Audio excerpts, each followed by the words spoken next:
पाहणं महत्त्वाचं ठरणार आहे.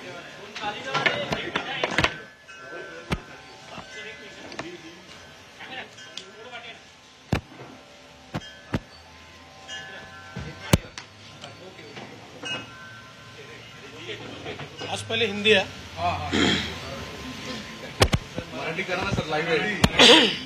शक्य असेल तर मराठी जी रोल खाली घे ना. एक मिनिट.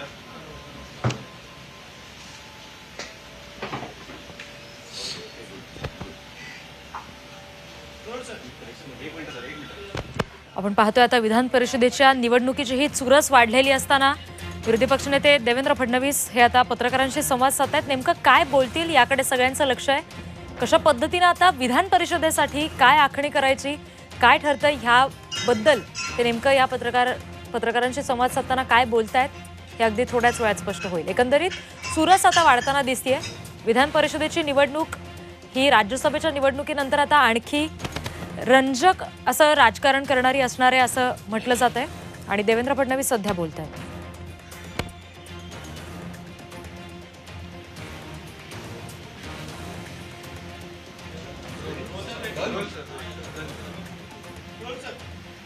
आज काँग्रेसचे नेते श्री राहुल गांधी यांची ईडीमध्ये चौकशी झाली आणि त्या चौकशीचं निमित्त करून मोठ्या प्रमाणात काँग्रेसने देशातल्या विविध शहरांमध्ये जनतेला वेठीस धरण्याचं काम केलं. खरं म्हणजे ही चौकशी जी या ठिकाणी झाली ती माननीय न्यायालयाच्या निर्णयानंतर झालेली आहे. एजेएलच्या संदर्भात असोसिएटेड जर्नल लिमिटेड ही जी कंपनी आहे ही कंपनी 1930 साली स्वातंत्र्य संग्राम सैनिकांनी मिळून तयार केली होती.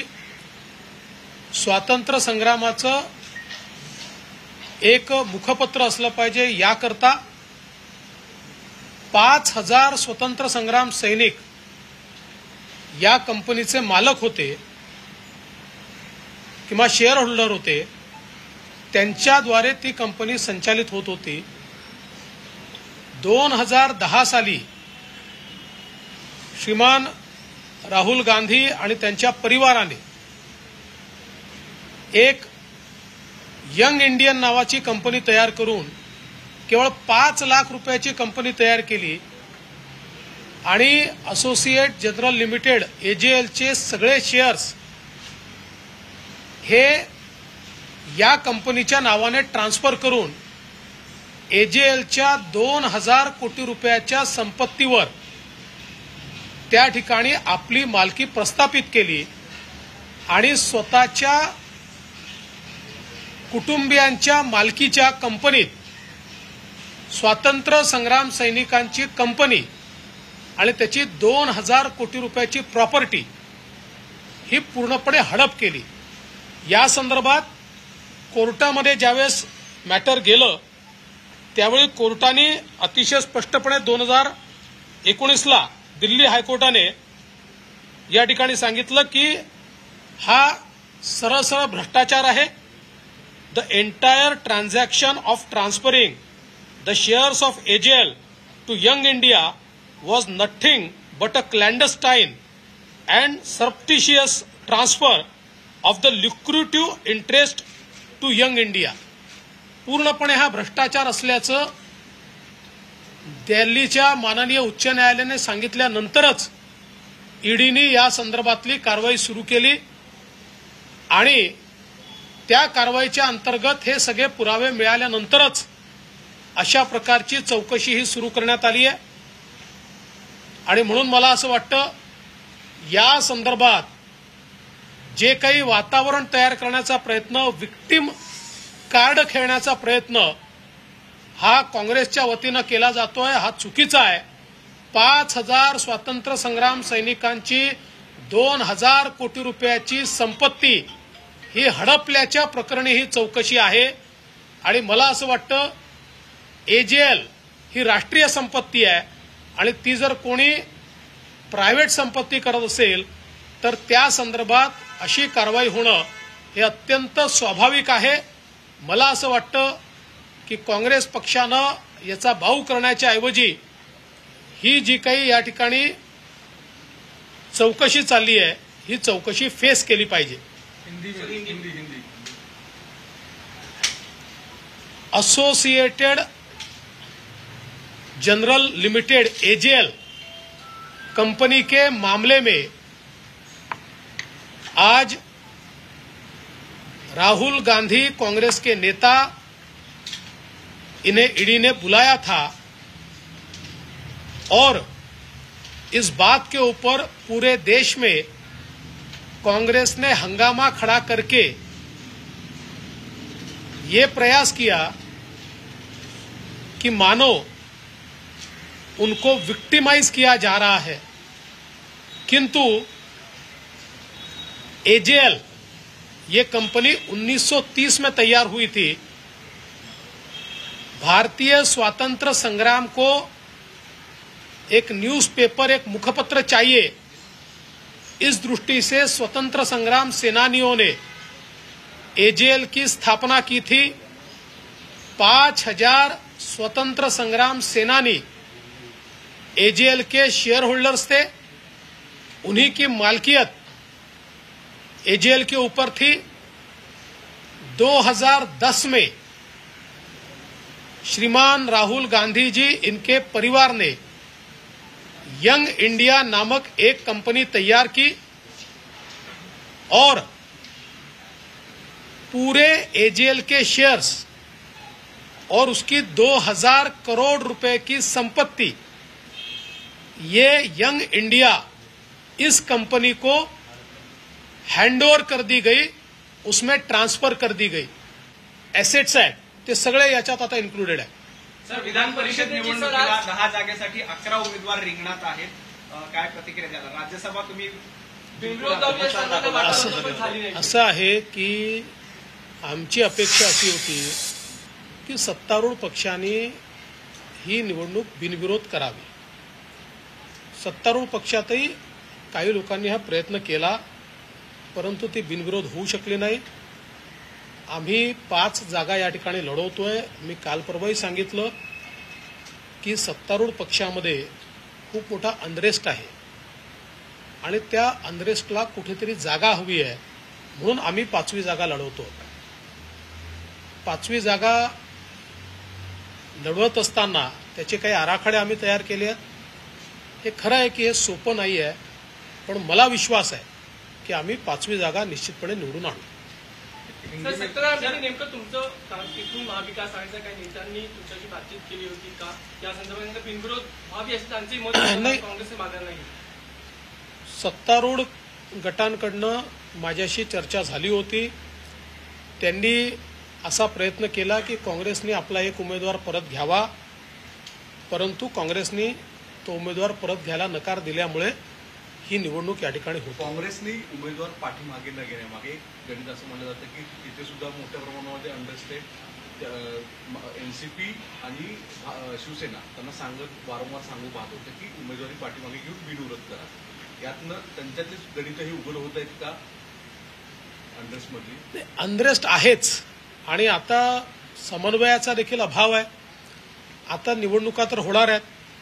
आता या निवडणुकीमध्ये हा अनरेस्ट कसा आहे, किती आहे, हे आपल्या सगळ्यांना पाहायला मिळेल. संजय राऊत यांनी आरोप केला होता की एक मिनिट संजय राऊत यांनी आरोप केला होता की ईडी त्यांना काही भाडे तत्वावर द्या, ते देखील तुमचं मत स्वतः शिवसेनेला देतील. हे तर दिसेल का परत? असं आहे की असले जोकर सारखे स्टेटमेंट, मी त्यांना जोकर म्हणत नाही आहे, पण जोकर सारखे स्टेटमेंट ते रोजच करत असतात. त्याच्यामुळे त्याच्यावर काय उत्तर द्यायचं? राज्यसभेप्रमाणे विधान परिषदेतही चमत्कार दिसेल काय? बघा, मी चमत्कार वगैरे काही म्हणत नसतो. मी फार जास्त बोलतही नसतो.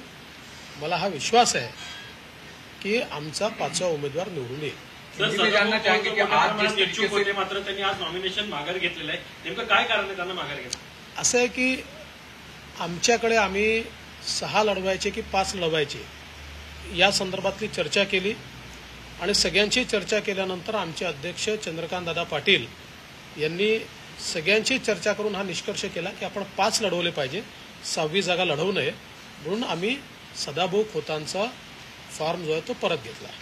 हिंदी तुमचं झालं असेल तर मला एक दुसरा विषय बोलायचा आहे. हिंदी में जानना चाहेंगे क्या हिंदी में क्या ये असल में विधान परिषद को लेकर के जिस तरीके से 11 लोग अब कैंडिडेट मैदान में अब चुनाव. देखिए, ऐसा है कि भारतीय जनता पार्टी 5 उम्मीदवार लड़ा रही है.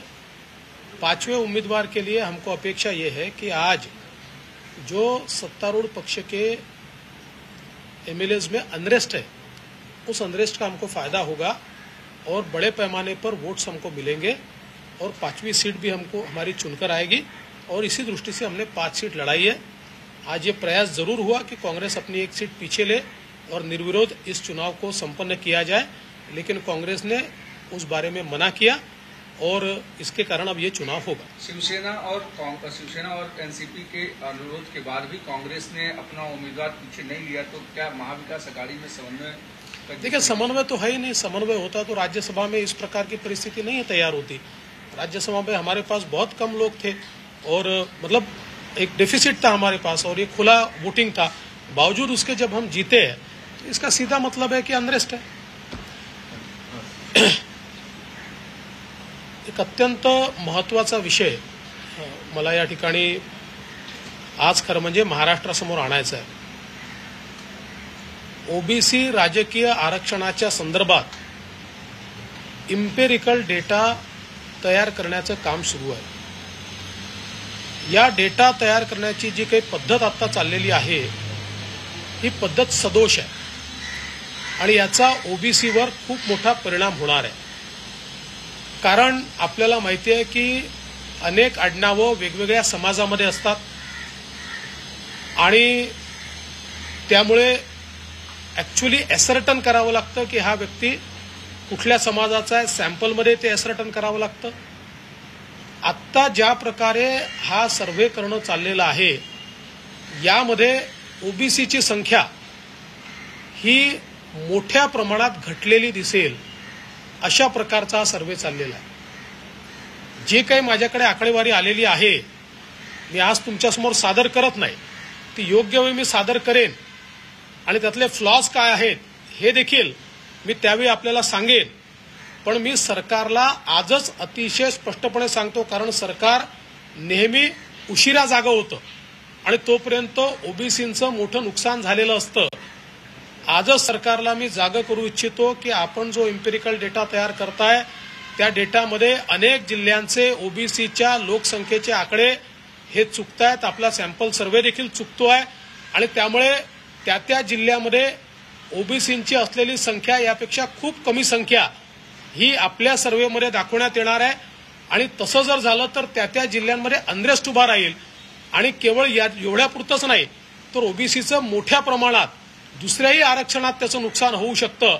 म्हणून सरकारने आजच जागं होऊन त्याच्याकडे लक्ष दिलं पाहिजे. मी मध्य प्रदेशच्या मुख्यमंत्र्यांची जेव्हा चर्चा केली होती त्यावेळेस एकेका जिल्ह्याचा सर्व्हे हा त्यांनी स्वतः त्या ठिकाणी त्याचं तो क्वालिफाय आहे की नाही, तो योग्य आहे की नाही हा समजून घेतला होता. त्यातल्या अडचणी दूर केल्या होत्या आणि म्हणून त्या ठिकाणी तो सर्व्हे योग्य प्रकारे होऊ शकला. इथे मात्र सरकारतर्फे कोणी लक्ष देत आहे असं दिसत नाहीये. मग एकदा हे इम्पेरिकल डेटा जर जमा झाला आणि तो कोर्टापुढे मांडला गेला तर त्याच्यातनं सरकारला परत येता येणार नाही आणि ओबीसी समाजाचं आतोनात नुकसान या अशा प्रकारच्या फॉल्टी डेटामुळे तयार होईल. म्हणून सरकारने तात्काळ या संदर्भात कारवाई करावी. ही कारवाई जर लवकर सरकारने केली नाही तर जी काही माहिती माझ्याकडे आहे ती माहिती घेऊन मला आणि भारतीय जनता पक्षाला या सरकारच्या विरोधात मैदानात उतरावं लागेल.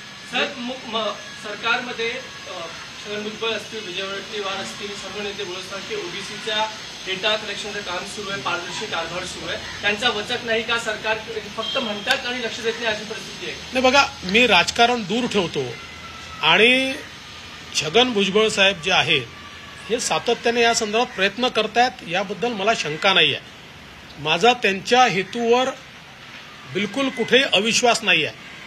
पण सरकारमध्ये या मंत्र्यांची एक क्षमता आहे, त्या क्षमतेच्या पलीकडे हे मंत्री करू शकत नाहीत. कारण हे जरी मंत्री असले तरी ऍक्च्युअल डेटा कलेक्शन आणि त्या संदर्भातलं मॉनिटरिंग करण्याचा कुठलाही अधिकार त्यांना नाही आहे. त्यामुळे एक तर त्यांनी मुख्यमंत्र्यांकडे जाऊन हे सांगितलं पाहिजे, ही माहिती घेतली पाहिजे आणि मुख्यमंत्र्यांना सांगितलं पाहिजे चुकीचं होतं आणि मुख्यमंत्र्यांनी हस्तक्षेप केला पाहिजे त्याच्यामध्ये. अन्यथा या ठिकाणी हे मंत्रीही काही करू शकणार नाहीत आणि अशा प्रकारचा चुकीचा एम्पिरिकल डेटा हा सर्वोच्च न्यायालयाला सादर होऊन ओबीसीच्या पर्सेंटेजमध्ये मोठा घट होईल. ओबीसी के चुनाव को लेकर कई जिलों में जानबूझ के उनका कोटा या उनकी संख्या कम बताई जा रही है, इसको कैसे आप तक? देखिए, महाराष्ट्र में ओबीसी के राजनीतिक आरक्षण के बारे में एम्पिरिकल सर्वे चल रहा है. एम्पिरिकल डेटा कलेक्शन में बड़े पैमाने पर गलतियां हो रही है, इसकी खबर मेरे पास है. एम्पिरिकल डेटा जो जमा किया गया है कई जिलों में ओबीसी की जो जनसंख्या है उससे बहुत कम ओबीसी की जनसंख्या को दिखाया जा रहा है. छत्रपतींचा विचार म्हणजे